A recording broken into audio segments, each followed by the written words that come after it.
আজি আমি আৰম্ভ কৰিম ক্লাছ 9 মেথছৰ ৰিভিজন 1ৰ কুৱেশ্যন নম্বৰ 7 কি কৈছে 2/11 আৰু 1/6ৰ মাজৰ যিকোনো দুটা পৰিমেয় সংখ্যা লিখা 2/11 আৰু 1/6ৰ মাজত থকা যিকোনো দুটা পৰিমেয় সংখ্যা উলিয়াব লাগে তে কেনেকৈ উলিয়াম পৰিমেয় সংখ্যা আমি কেনেকৈ কৰিম আমি যে 2/11 আৰু 1/6ৰ মাজত থকা দুটা পৰিমেয় সংখ্যা লাগে তে এটা কথা আমি গম পালো যে এটো লব এটো হৰ এটো লব এটো হৰ দেখিলো যে আমাৰ এই হৰ দুটা অমিল হৈ আছে পৰিমেয় সংখ্যা উলিয়াবলৈ আমাৰ এই হৰ দুটা মিল হ'ব লাগিব অৰ্থাৎ এই তলৰ দুটা আমাৰ মিল থাকিব লাগিব তো আমি প্ৰথম কি কৰিম এই হৰ দুটা যেহেতু আমাৰ অমিল হৈ আছে তো আমি হৰ দুটা প্ৰথম মিল কৰিম কেনেকৈ মিল কৰিম 2/11 ইয়াতো ইনটু দিম ইয়াতো ইনটু দিম ইয়াৰ আছে আমাৰ 1/6 পূৰণ পূৰণ দুইটা হৰ মিলোৱাৰ এটোই নিয়ম আছে যে ইয়াত পূৰণ কৰিব লাগিব 6 ৰে আৰু ইহতক পূৰণ কৰিব লাগিব 11 ৰে এটা কথা আমি মন কৰিম যে পৰিমেয় সংখ্যা উলিয়াবলৈ হৰ দুটা অৰ্থাৎ তলৰ দুইজন মিল হ'ব লাগিব যেহেতু ইয়াত 11 আৰু ইয়াত 6 দুইটা অমিল তে আমাৰ প্ৰথম কাম হ'ব আমি দুইটা মিল কৰা কেনেকৈ এই ওপৰৰ দুটাত পূৰণ কৰিব লাগিব তলৰ 6 ৰে আৰু তলৰ ইহত দুটাত পূৰণ কৰিব লাগিব এই 11 ৰে তেতিয়া আমাৰ মিল হৈ যাব কেনেকৈ ইয়াত পূৰণ কৰিম এই 6 ৰে ইয়াতো 6 ইয়াতো 6 আৰু ইয়াত পূৰণ কৰিব লাগিব ইয়াৰ তলৰে মানে ইয়াত পূৰণ কৰিম এটোৰ তলৰে আৰু ইয়াত পূৰণ কৰিম হিতুৰ তলৰে কিমান হ'ব 11 এটো তে কিমান হ'ব যদি আমি পূৰণ কৰো 6 দুগুণ 12 আৰু ইফালে 6 11 গুণ 66 আকৌ 11 এগুণ 11 11 6 গুণ 66 এটো এতিয়া চোৱা আমি চাব পাৰিছো যে আমাৰ তলৰ হৰ দুটা আমাৰ মিল হৈ গ'ল তে আমাৰ প্ৰথম কাম আমাৰ শেষ হৈ গ'ল এতিয়া আমি চাম যে কেইটা পৰিমেয় সংখ্যা বিচাৰিছে যিমানটা বিচাৰিব আমি তাতকৈ এটা বেছিৰে পূৰণ কৰিম অৰ্থাৎ যদি আমি প্ৰশ্ন চাও প্ৰশ্ন কি ক'লে যে 2/11 আৰু 1/6ৰ মাজত যিকোনো দুটা পৰিমেয় সংখ্যা আমাক কেইটা সংখ্যা উলিয়াব লাগে দুটা আৰু এটো কথা আমি বুজি যাম যে যেটা পৰিমেয় সংখ্যা উলিয়াব দিব তাতকৈ এটা আমি বেছিৰে পূৰণ কৰিব লাগিব যদি আমাক দুটা পৰিমেয় সংখ্যা উলিয়াব দিছে তা আমি দুইতকৈ বেছি অৰ্থাৎ 3ৰ পৰা 3 4 5 যি সংখ্যাৰে আমি পূৰণ কৰো কিন্তু এই যিমানটা উলিয়াব দিব তাতকৈ বেছি হ'ব লাগিব কি কৰিম ইয়ালৈকে কৰি হোৱাৰ পাছত আমাক যিমানটা পৰিমেয় সংখ্যা উলিয়াব দিব তাতকৈ এটা বেছিৰে পূৰণ কৰিব লাগিব যেহেতু আমাক দুটা পৰিমেয় সংখ্যা উলিয়াব দিছে গতিকে আমি দুইতকৈ বেছিৰে পূৰণ কৰিম ধৰা মই 3ৰে পূৰণ কৰি দিছো সবকে আটাইকেইটাকে আমি সেম সংখ্যাৰে পূৰণ কৰিম এটো নহব যে ইয়াত আমি 3ৰে কৰিছো ইয়াত 4ৰে এটো নহব ইয়াত যিমানেৰে কৰিম ইয়াতো আটাইকেইটা এক হ'ব লাগিব এতিয়া পূৰণ কৰি দিও কিমান হ'ব 12 3 গুণ 36 আৰু 66 3 গুণ কিমান হ'ব 3 6 গুণ 18 8 থাকিব 1 3 6 18 কে 19 এটো 198 ঠিক একেদৰে ইয়াতো চাও আমি কিমান হ'ব 11 3 গুণ 33 আৰু 66 ৰ লগত 3 পূৰণ কৰিলে ইয়াত যিমান হ'ব ইয়াতো হিমানেই হ'ব 198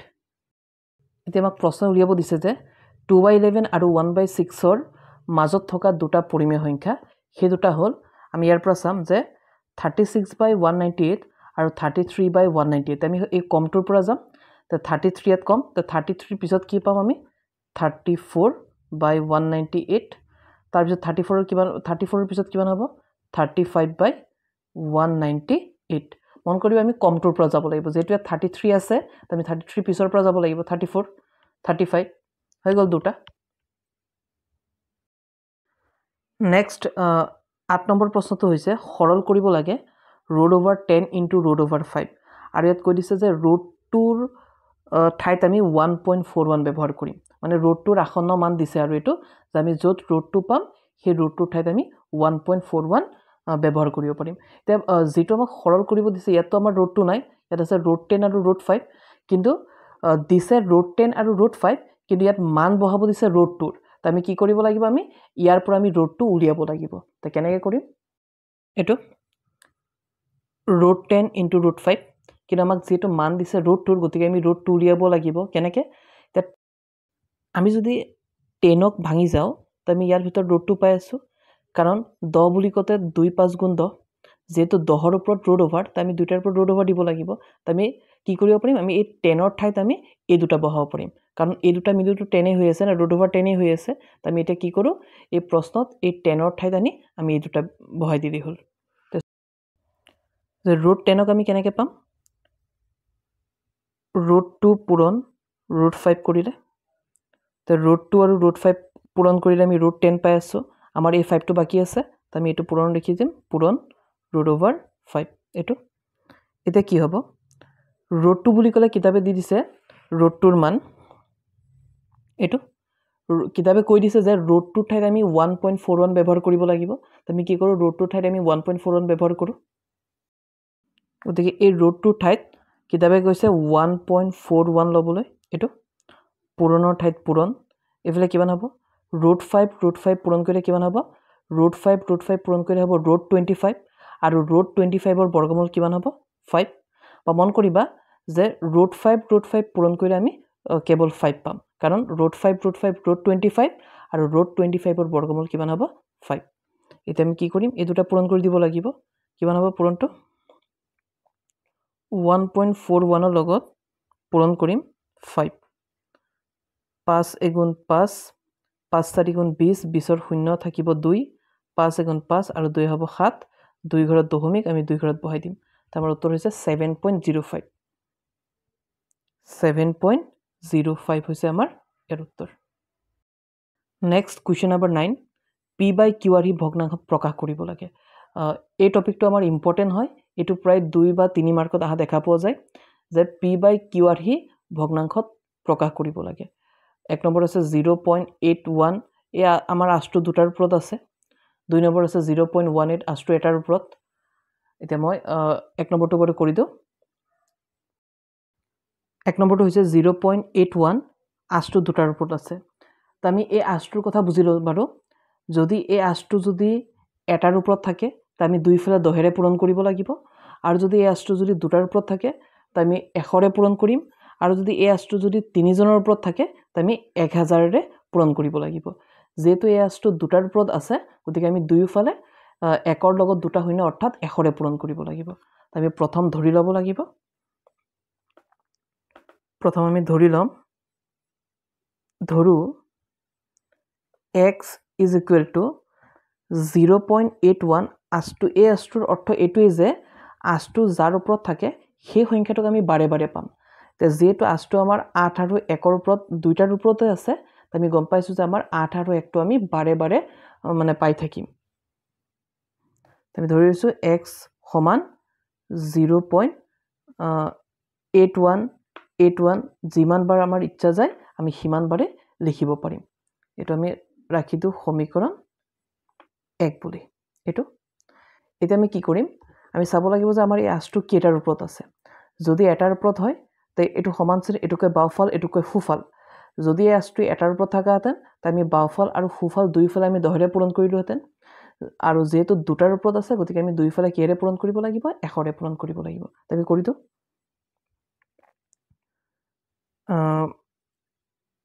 100 পূৰণ x সমান এফালে সেম 100 পূৰণ 0.81 ডট ডট মানে আৰু আছে আমি ইচ্ছা কৰিলে আমি আৰু লিখিব পাৰিম এতিয়া কেনেকৈ হ'ব 100 ৰ লগত যদি আমি x পূৰণ কৰো আমাৰ হৈ আছে 100x সমান আৰু যদি আমি এটোৰ লগত যদি আমি এটো পূৰণ কৰো কিমান হ'ব মই এটা শৰ্টকাট নিয়ম বুজাই দিও বাৰু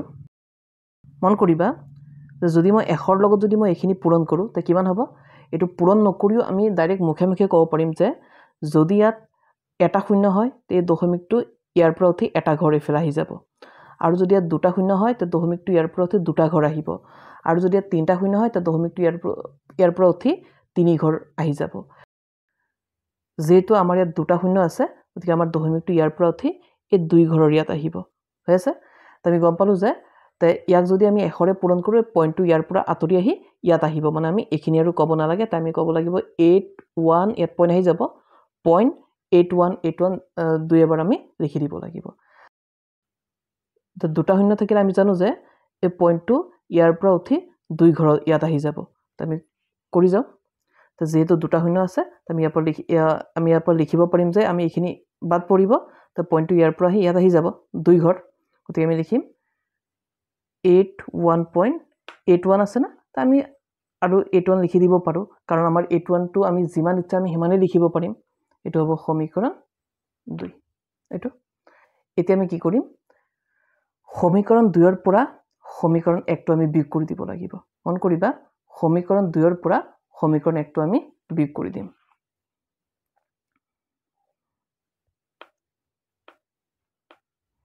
সমীকৰণ 2 - 1 কৰি আমি কি কৰিছো সমীকৰণ 1 ৰ পৰা আমি 2 টো বিয়োগ কৰিম সমীকৰণ 2 বুলি কতে আমাৰ এই গুটে লাইনটো পাতিব লাগিব আৰু 1 বুলি কতে আমাৰ এই 1 ৰ গুটে লাইনটো পাতিব লাগিব তো আমাৰ প্ৰথম 2 লিখিছো কাৰণ আমি প্ৰথম 2 টো পাতিম 2 টো কি আছে আমাৰ 100x সমান 81.8181 ডট ডট আৰু আমাৰ 1 টো কি আছে এটো বাওফালে আছে x আৰু সোফালে কিটা আছে তে এফালে পাতিব লাগিব x সমান হেফালে আছে 0.8181 মন কৰিবা পইণ্টটো যাতে পইণ্টৰ পুনে পুনে মিলে গতিকে আমি 0 টো ইয়াত নহয় ইয়াত বহালে তেতিয়া পইণ্টটো পইণ্টৰ পুনে পুনে মিলি যাব 8181 ডট ডট এটো এটাখিনি আমি বিয়োগ কৰি দিম হৈছে তে